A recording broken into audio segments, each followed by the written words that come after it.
5, uh, 5.2 plus. So this is having to do with factored form. All right, so I'm kind of backtracking a little bit, but I need to add this in to your lessons. When you have a graph and they want a function, the easiest thing to do is to write the factored form. Okay, here's why.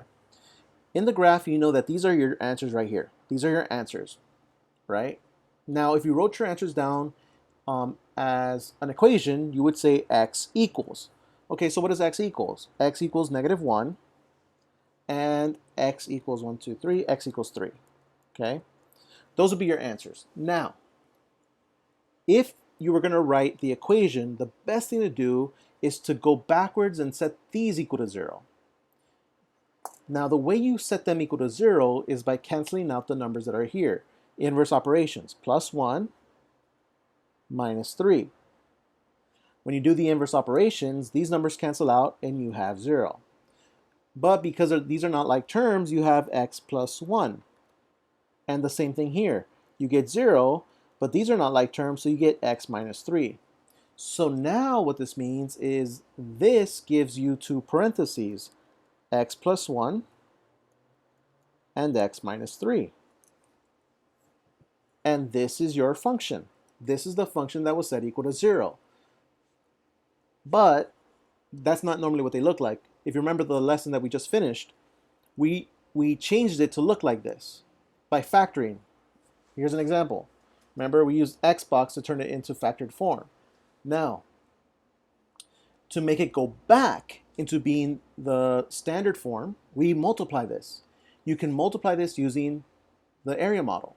So you would do x times x, x times -3, 1 times x, and 1 times -3.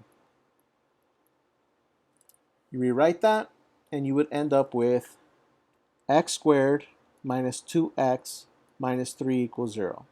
And this would be the problem that you would see at the beginning, where I would ask you, okay, give me the solution to this. And you can either factor it or you can graph it to find those answers.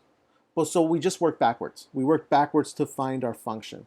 Now, if you're going to double check it, remember, this is standard form.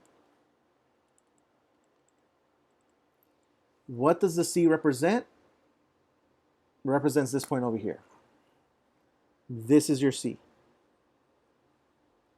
The y-intercept. The y-intercept is your C, and if that matches the graph, if that number matches what's on the graph, then you're fine.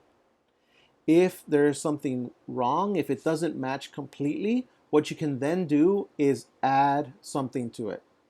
So let's just say it was too low, and I want to make it higher. Then I would say, you know, I'm going to add 1 to this, or subtract 1 to it.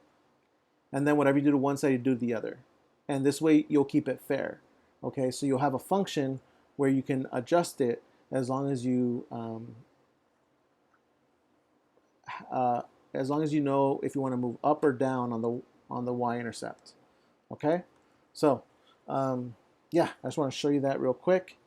How to write it in factored form, how to write it as an equation, but also how to check it to make sure that it's right. Your C value should match there. That's what should happen.